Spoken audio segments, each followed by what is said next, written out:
All right, so welcome back. Welcome back to this YouTube channel. So in the last video, we have looked at deep convolutional GANs, DC GANs. So over the past few videos, we are focusing on image generation models, generative models in general, right? So we have covered GANs, like normal generative neural networks, generative adversarial networks, like what is the basic idea and all that, like having a generator and the discriminator, and like the trade-off and fight between these two models. And then in the next video, right, in the last video, we have looked at DC GAN, deep convolutional GANs. So the idea is pretty simple, right? Just adding CNN layers in between, just to have powerful models, maybe powerful, better answers, right? That's what we have done. So in this video, I have created a notebook for you, right? I need a clean notebook. So I'll also be providing this in the description, right? I'll be providing the code. I'll probably provide the GitHub link description. So make sure if you want to maybe run it in on your system or on Colab, just download it, and you can upload it to Colab, and then you can run it for yourself. So in this video again, we'll be building a deep convolutional neural network. So let's get started. Right. So first, I think I'll just go through the code line by line. So again, I'll just cover, like, in this video, we are going to code a deep convolutional GAN. We are going to use CNNs in between of the generator. And then we are going to have, you're going to train this GANs, DC GAN, on an MNIST dataset. MNIST is nothing but the handwritten digits dataset. So it is actually a very famous dataset when you are actually starting off with building CNNs, right? Convolutional neural network to actually classify images. When you are starting to build CNNs, most of the people, most of the courses will make you build models on this dataset. So this is a very good dataset. It has a collection of numbers, right? Handwritten numbers. So we have to have we'll have many classes of these numbers, 1, 2, 3, and 4. So we'll have many like handwriting, like many digits wrote in handwriting, and then for each digit, of course. And then we are made to build a CNN model to actually classify between these classes, between 1, 2, 3 up to 10. So but in this video, we are going to use this MNIST dataset to actually build a model, right? So to actually create new handwritten digits that does not exist. So we're going to use these GANs neural networks to actually create a new handwritten digits for ourselves. So that is the idea. So that is introduction overall. And now let's get started. We'll run the code one by one. So we'll try to understand each step. I'll try to provide you with the most amount of context that I could possibly deliver. So let's get started. Of course, we'll import TensorFlow. We'll be building this project in TensorFlow, right? So I'll just run that. You can also run this command. Like you just say tf dot underscore understand version underscore to actually look at the version that you are using currently. And then I'll import some of these libraries, image IO, I think, to generate GIFs. GIFs is nothing but the, right? GIFs, GIFs. I don't know how to spell that, but hopefully. And we'll import some more libraries, Globe, image IO, Matplotlib. Yeah, we actually imported image IO here, so we don't actually need that. So we'll also import matplotlib.pyplot to plot these images, to plot these images that are actually generated by our GAN. And then we're going to import NumPy to do, of course, calculations, matrix calculations, of course. And then we're going to import OS to actually work with the directories, the work with files. We are going to import PAL, of course, again, to work with images. We're going to import TensorFlow Keras layers to build layers, to develop CNNs and all that.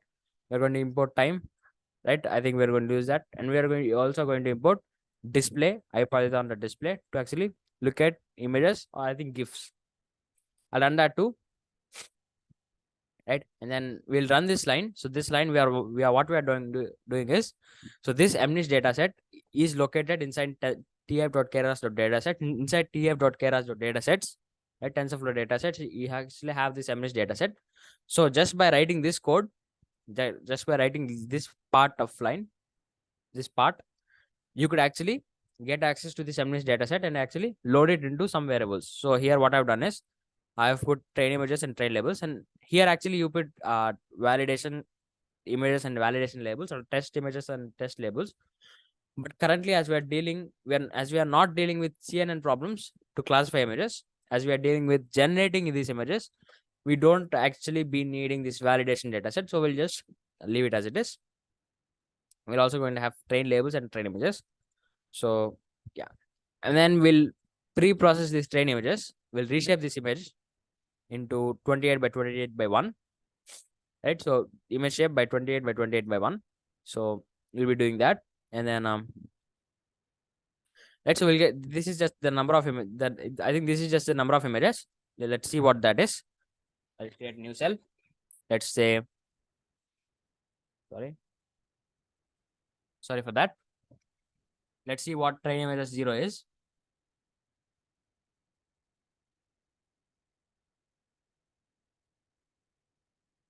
Wait a minute, I have done this. I'll first run this. I'll say shape.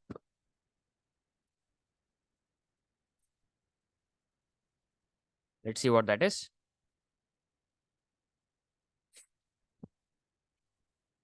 Okay, it is 6,000, 60,000. So yeah, again. So therefore, we have confirmed that this is nothing but the number of images, and then each image is going to have 28 by 28 by 1. So as these images are white and black, so these images are white and black, by the way.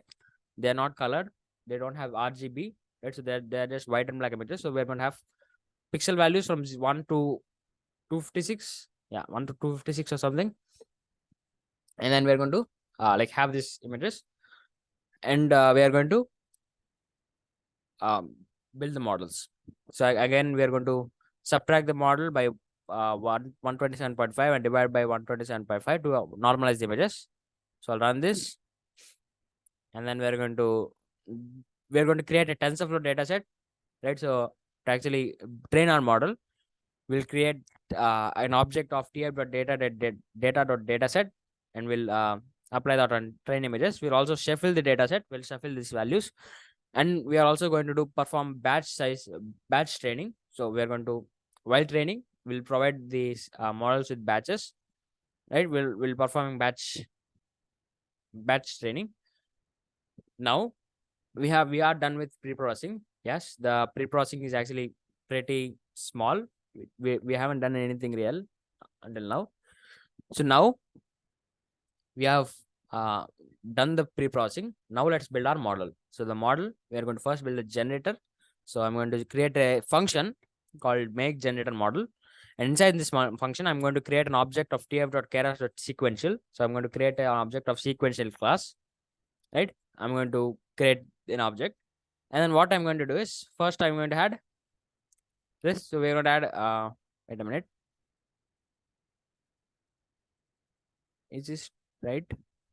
Yeah. So first we're going to add dense layers, right? So we're going to take this image, or not image. The input is actually the noise vector. We're going to take the noise vector, right? So we're going to take the noise vector that we are going to get, and when we are using a generator, and we're going to have these many number of neurons, whatever that number is, 7 into 7 into 256. Calculate it on your calculator, right? So, and then we're going to have, as you can see here, the input shape is 100, right? So we're going to have 100, and we are not going to use bias.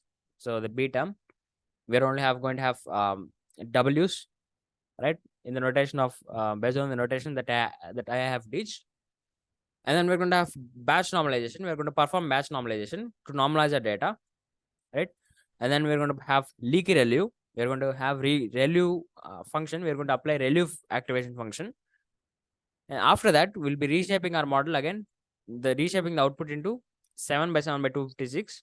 So we're going to reshape the output of this layers into 7 by 27 by 256 matrix. And then after that, we'll check. We'll just make a checking. We'll just check if the model output shape is equal to none by 7 by 7 by 256. Here none just denotes the batch size, right? So so we are going to have this output for each batch size, and then this is actually this is going to be the batch size, so the number of images in a specific batch size.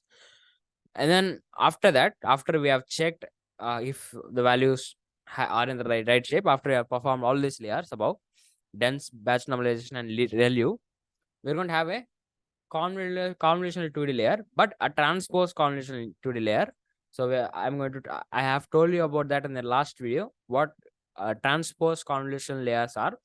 So we're going to have rather than doing a straightforward convolutional layer, which will reduces the size of this output, as we are dealing with a upsampling layer, as we want an upsampling layer, we are going to use this convolutional 2D transpose, which almost acts like a um, transpose or convolution, maybe opposite of a convolution, but mathematically that is definitely wrong, right? So we're going to have we are just implemented a new operation, which is nothing but convolutional 2D transpose. And then we're going to have 128 filters, and each filter size is going to be 5 by 5, right? And then we're going to have the strides, which is 1 by 1. We're also going to have padding, and then we're going to after performing convolution, we're going to do checks to actually see that the shapes are actually are what they were meant to be. And then we'll add batch normalization again leaky ReLU. So after performing the CNNs, we're going to have batch normalization and leaky ReLU. And after that, we'll have another convolutional transpose layer, CNN transpose layer. This time we're going to have 64 output filters, and then 5 by 5 filter size. And then we'll make sure that the output size is 14 by 14 by 64, because that is meant to be the output shape, right? And after that, we'll perform batch normalization again. We'll perform leaky ReLU again. And after that, we'll have the final convolutional layer. We'll have the final convolutional layer. So we are only going to have one output. So we're going to have one output, and we're going to have 5 by 5 kernels, right? And then we're going to have 2 by 2 strides. And then again, we are not also going to use bias now also. And then the final output, as you can see here, is going to be none by 28 by 28 by 1. Again, none specifies the batch size. So none is nothing but the batch size. Just leave it. Don't think about that. So the output is going to be 28 by 28 by 1. So we have the final output shape that we require. Right. So this is the model. This is a generator model.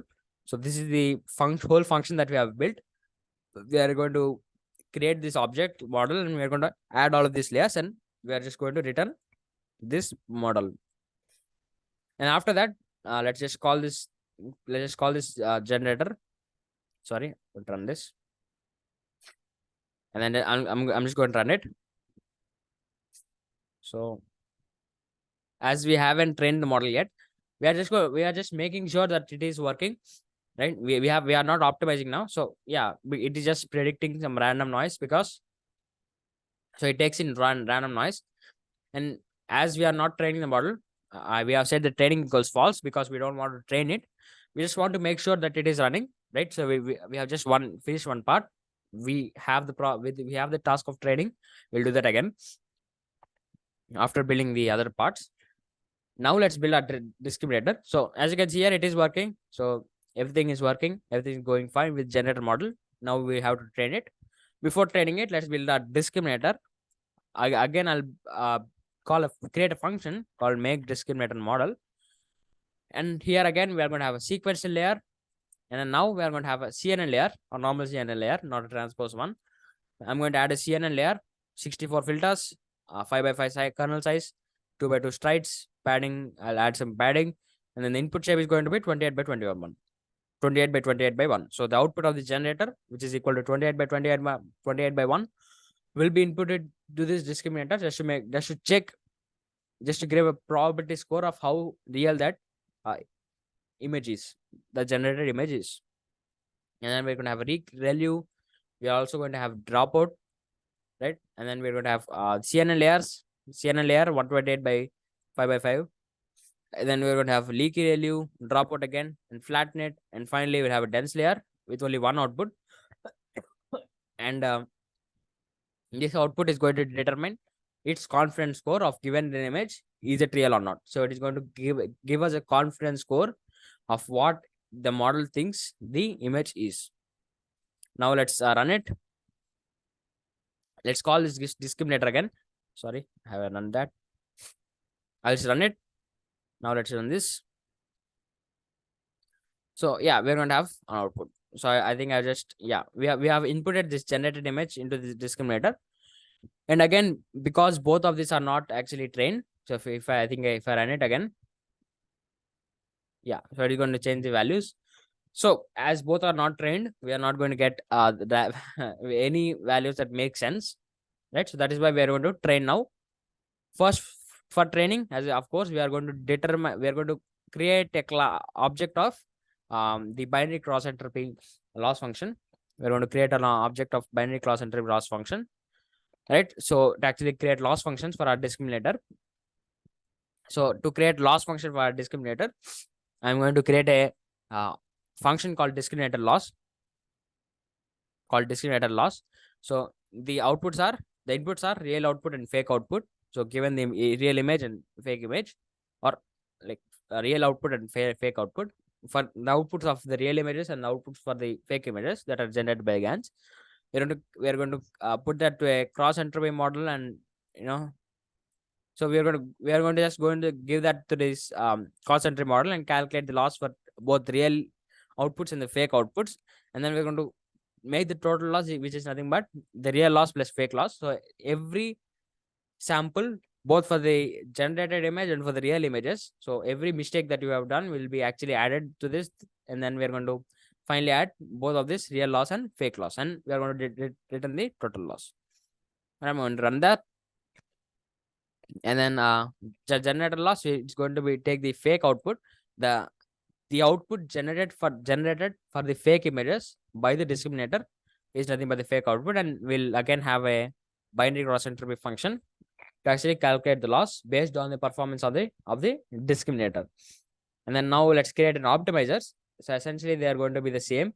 So we're going to have an Adam optimizer because it works almost so almost for all the problems. I would definitely recommend you to use Adam optimizer, but it also depends on the problem that you are solving. For some problems you might want to use SGD, stochastic gradient descent, or maybe other ones. So just experiment and use whatever is maybe used, right? So now we'll create checkpoints. So I think we'll just create, we'll just in TensorFlow this, we'll have this feature of calling creating checkpoints. So I'm going to do that. Now let's initialize some variables, right? Epoch, noise dimension, and number of examples in it. So and then we have also set the seed to actually reproduce our output. So whenever you run this, you'll make sure that you'll actually get the same outputs, right? So that's why we have this seed. And now let's create our training function, the function by which we can train our model on each training step. So this is the all the process that will be carried out when at each training step. So at each training step, all of these functions are going to carry out. I'm going to go through this line by line also. So first we're going to create a random noise, right? So we're going to have tf.random.normal. From a normal distribution, we are going to get a random noise. So the dimension of this noise is going to be batch size by noise dimension. So the noise dimension is nothing but 100. So we're going to generate random noise. And then after that, I'm going to create a gradient tape for optimization. And then within that, I'm going to first call the generator. The generator is nothing but the generator that we have previously built. Right. And then we'll be passing this noise to this generator, and we'll make sure the training is true just to train our model. Right. And then we'll calculate the real output and the fake output. Right. So we'll will give it the real images. So images are nothing but the real images that are in the data set. So we'll give these images to this discriminator, and also we'll give the generated images that are actually generated by this generator. So generated images to this discriminator. So we'll give both the real images and the generated images, and then after that we'll calculate the gen loss based on this fake output, right? So fake output is nothing but the discriminator performance on generated images, whether it is predicted that the images are fake or not. And then based on that, we'll give this input to the generated loss. And then the discriminator loss is going to be the real output, both the real output and the fake output. And then after we have calculated the loss, we'll do this gradient descent. We'll create this gradient for both for generator and the discriminator. We'll calculate the gradients, and then after that, we'll optimize these values. So we'll use this optimizer, atom optimizer, which we have defined. Which we have defined here. We're going to use both of these optimizers to actually update our weights such that we could train our model. So I'll run this also. And then finally, we have the training function. Again, nothing new. So we're going to have I think we are going to use time.time. Yes, we are going to use time.time to actually determine how much time it took for each epoch while training. And then we'll also go through. So we'll go through every image batch. We'll be having many image batches, right? And then we'll be performing this training step. So we're going to perform this one training step for every batch. And then we're going to perform this training step for each batch and for every epoch. So we're going to do that multiple times for every batch, of course. And then we'll be calculating the epochs. We're going to save the checkpoint, and then we're going to print the accuracy or the time taken for each epoch. And then we're also going to share this out in outputs. I'm going to create the final function, and I'm going to create this generate and save images function just to save all of our images. All right, I'm going to do that. And finally, let's build our model. So I'll just make sure that I'm using GPU. Yes. So if you are not using GPU when you're running, if you want to run this notebook, make sure to just go to runtime, change runtime type, and select a GPU here. Make sure that there is not none. Make sure to use a GPU. Now I'm going to run it. So I'm also going to pause this video and going to come back. I'm going to come back after this model is trained. I think it'll take about 10 minutes. So I think I'll pause the video. Right, I'm going to pause it and I'll see you after training. All right, so we are in the 12th epoch. I just paused the video. I have just paused the video before. So yeah, I mean, like if you can see the progress, if you can see the progress of these images, they are getting better. Very beautiful animation progress. You can see the progress. So here in the 13th epoch again, like you might think that they are numbers, but you know, to be honest, they seem like a collection of all numbers. Especially now that we're building just GANs, we don't have a specific class for building. You might expect this, but they do look like images. But now I'm going to pause the video again. I'm going to come back. All right, so training is done.